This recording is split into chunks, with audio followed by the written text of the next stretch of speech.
Will you pray with me? God, may the words of my mouth and the meditations of all of our hearts be acceptable in your sight. For you alone are our rock, our Redeemer, our Liberator. Amen.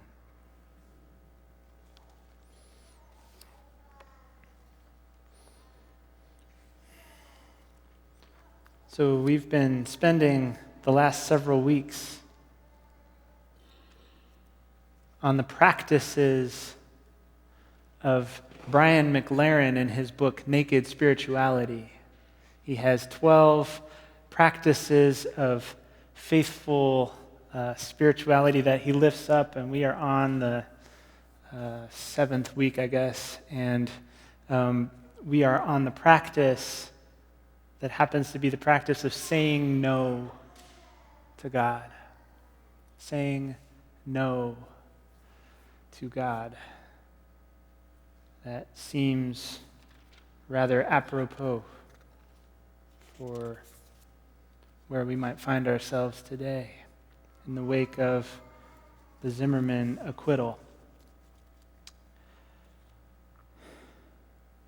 And our text for today is a lament psalm, number 77. It is one of many lament psalms found in the book of Psalms, and one of the things that I really like about the book of Psalms is that they are first-person experiences being articulated from human to God. When there's joy, they're marvelous to behold. These are the good things that I'm feeling and experiencing, and I want you, God, to understand that. But when they are hard and bitter truths, then those get articulated as well. Now, many of the lament songs start out as a lament. When will you show up for me, God? We are alone, we are abandoned. Come down here. But then they kind of turn at some point. Yet we will be faithful. Yet we see that you are a good and loving God. Yet we trust in your goodness. But not every psalm does that, actually. Not every psalm takes the happy turn. There are a couple psalms that start out low and stay low and end low. And I'm grateful that those are also part of our biblical heritage, because I think that resonates with a great deal of human experience that is not about suddenly getting better at the end of your low time. I don't think I'm the only one here that has experiences of being down that go on for a while.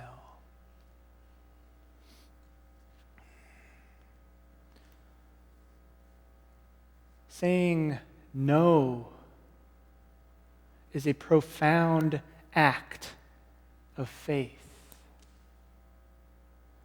Saying no maintains relationship. It calls out what has been broken, and it demands a better path forward for both of us together. Saying no believes that a new path is not only possible, but essential. Saying no is a profound act of faith, and it is in our biblical tradition.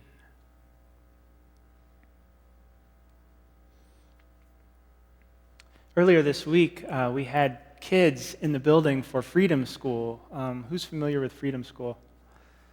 Yeah, great. So it's a bunch of wonderful children up in this space singing and dancing and making awesome noise. And then they go and they read books about organizing and resisting oppressive forces from their employers or the government at times. And there's a lot of books about civil disobedience or union striking or civil rights protests. And I was talking to one teacher, and she had just gotten through with a book with her kids that's called Freedom on the Menu. and it's a book about the Greensboro sit-ins. Now, this was something that I'd learned about a long time ago, but then I think forgot about. And so as I was remembering or researching this story again this week, the Greensboro sit-ins were this series of events that happened in Greensboro, North Carolina, where at the Woolworth 5 and dime stores, who here knows Woolworth 5 and dime? I don't mean to inadvertently age, y'all, but who here had not heard of Woolworth? Yeah, right. So I was like, what is this? Apparently, Woolworth, for those of you like me who were not sure, they're like they were a really big chain. They were all over the place, yeah. And they had, and back in the day, apparently it was like you would go to your department store, and then there was a lunch counter in the store, and then you could eat there, after you were shopping. Now, Woolworth stores were open for white and black people alike to make purchases, to buy the goods that they had at the stores, but in some places of the country, Woolworth deferred to the local customs of the area and practiced a segregated lunch counter. All right, so so what that meant was not even, okay, black people, you sit over here, and white people, you sit over here. In a lot of places, that just meant no black people at the lunch counter, period. We'll take your money, you can buy our things, but don't be sitting up here and trying to eat. And what happened was in 1960, on February 1st, 4 college students, 4 black men, showed up and sat at the Woolworth lunch counter and ordered coffee.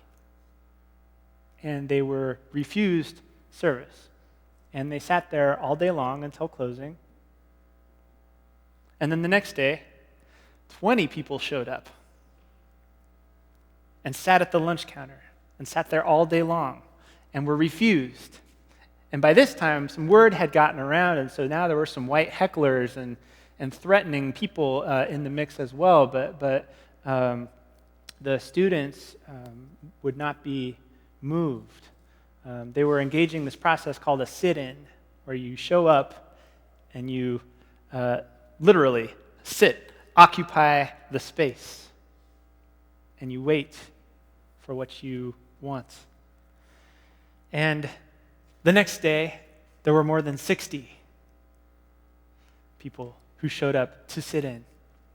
The next day, this is the 4th day, there were more than 300 people who showed up. And by now, they were starting to show up to other lunch counters around town where the practice was segregation. And so now we had this ripple effect going on. And then, before long, the students organized a boycott that said, you know what? Anywhere there is a segregated lunch counter, don't buy anything from the whole store. Let's just withhold our economic resources. And Woolworth found a 30% dip in their profits, and then a few months later decided, you know what? Maybe we can start serving black folks some food at the lunch counter. And so on July 25th of that year, about 5.5 months later, black employees at Woolworths were the first people served lunch at the lunch counter where there had been these daily sit-ins. So here's the kind of distinguishing thing about a sit-in, as opposed to another form of civil disobedience or as another expression of resistance. Sit-ins fundamentally are about sustaining relationship. It uses the physicality of our bodies in proximity to your bodies to affect the change. It not only holds open, but it demands a better way forward. I'm right here. I'm waiting for this to get better. I'm going to stay here until it does, because this, as it currently is insufficient. It's a really strong embodiment of peaceful resistance, because it stays within the bounds of relationship. I want to distinguish that from a couple of other possibilities that'll often happen. One is kind of my thing, and that's to withdraw. If I feel like things are unfair, or if I feel overwhelmed by things, I tend to withdraw, to opt out of the hostility, to opt out of the trouble. I'm just going to go over here and be on my own instead, withdrawing. I tend toward that. Others of us in here may tend the other way, toward riot, which is, right? Or just sort of an explosive expression of anger. And by the way, please don't hear me as saying that withdrawal is never okay, or riot is never okay. I'm not about to stand up before you and say that there isn't a time for an expression of righteous anger. But what I mean to do here is distinguish that the power of a sit-in is that we are here and we're present, and now there's like a forced relationship that needs to be addressed and hopefully improved upon. And that's different from either withdrawing away or from blowing up the whole thing. Right. So I want to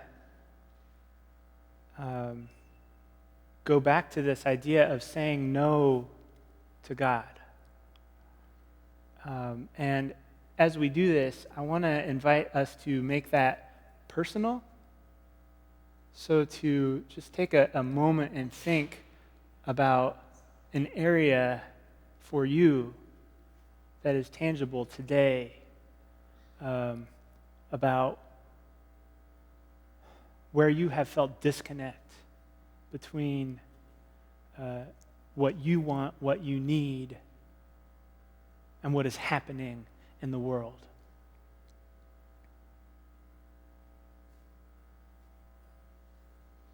I mean, we have a huge example in front of us in the form of the Zimmerman acquittal. But I imagine also we have some personal examples in this room as well of things where our no energy and spirit is up. So let's get personal. Let's call that to mind. And so we have this biblical tradition that says it's all right to say no to God. It's all right to proclaim what is going on to the bitter truth. It's all right even not to accept comfort, not to just try and get over it right now. That's in our biblical tradition. That's in the psalm we heard today. That's in there's in many other psalms as well. We have these circumstances upon us that demand that we cry out. Personal circumstances. We have social circumstances. Someone whose name I can neither remember nor pronounce posted last night, what happens to a dream deferred and deferred again and deferred again and deferred again and deferred again? Remember the end of that poem? What happens to a dream deferred? Does it explode? We have circumstances that are unattainable at lots of levels. They demand that we cry out. We have our Bible that says, cry out, and yet our culture, or at least my culture, middle class, white, American culture, it doesn't say cry out.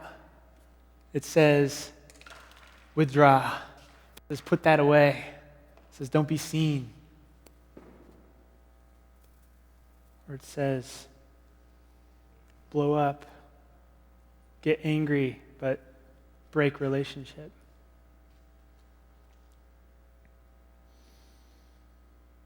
So I want to look to the sit-ins as a way of offering a way to cry out.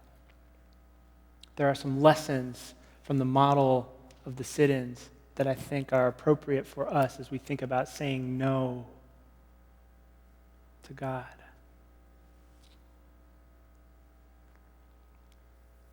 In the sit-ins, one of the first things you do is you go and you get face to face. You show up and you get face to face. You show up and you get face to face. You don't withdraw. You don't strike out. You show up and you get face to face. What would it look like to be face to face with God in these places of our brokenness? To show up to God's face with our resistance. What would that mean for you?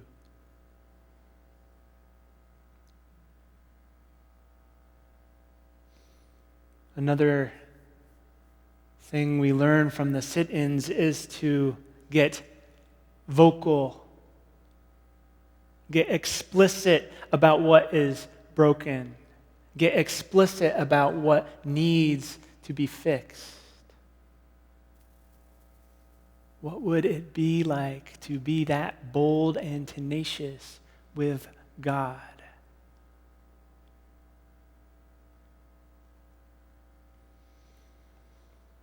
One of the lessons we learn from the sit-ins is to get together. We don't have to show up alone, but we gather in a group of people that can hold our concerns together, or hold me as I am breaking apart, and sit with me as I go face to face with God and get vocal about what I need. We get face to face, we get vocal, we get together. And fourth lesson from the sit-ins is to get comfortable. So you might be here a while. Get ready to wait. We show up, we say what we need, we get together with others, and then we wait. And then we wait. We wait together and we bear witness to the justice that is called for in light of what has been.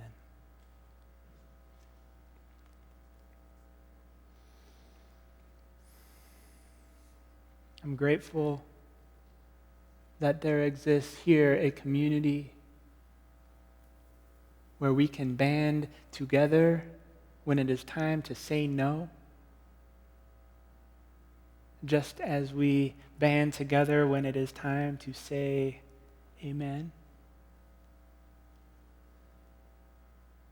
I'm grateful for this community that empowers us all while we wait for justice in our lives. Amen.